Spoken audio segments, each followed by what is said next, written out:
So if I'm reading your background correctly, I think you spent quite a bit of time on the global markets before shifting to the U.S. markets.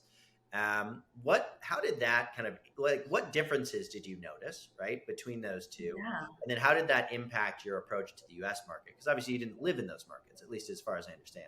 Yeah. When I was at Benefit, I started in the global marketing role, strategic planning and global marketing. And I was fortunate enough to visit so many countries. Benefit operated in 52 different markets when I started.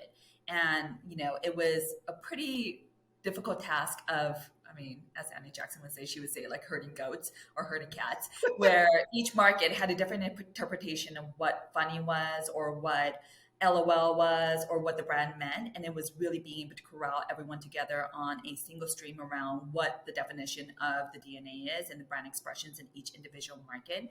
And I really enjoyed that time because having a global lens when operating in a global brand is tremendously valuable for an organization. So when I look for marketers, I think about like how much empathy can you have around consumer sets that may be different than what you are used to or expecting. And those consumer differences, like the biggest mistake in marketing is to project your own beliefs and behaviors onto your consumer set. It's, I see it all the time. Well, Hard I though, like right? this.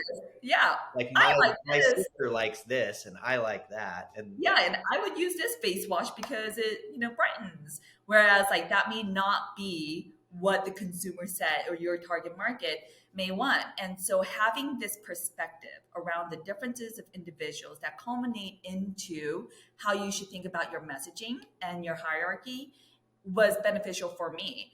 And as I think about that to, the US and how that translates, the US is a really big country. Like each individual geographic region has their own culture. The consumer in Kansas has a very different experience than the consumer here in San Diego, for example. So yep, having this hyper awareness of those dynamics will always serve marketers and business owners, I believe.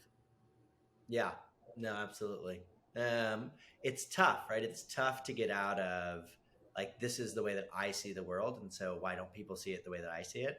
I've always found that those notions go away when you just talk to people, right? You just like have Mhm. conversations, you get feedback, you look at data, and then you come in and you kind of test your theories, right? Exactly. So yeah, which it seems like super critical. I mean, it's like frankly, it's even critical in the U.S. market where like we live here, but I don't know what most people's experiences in the U.S. are, right? I only have vague notions. Yeah.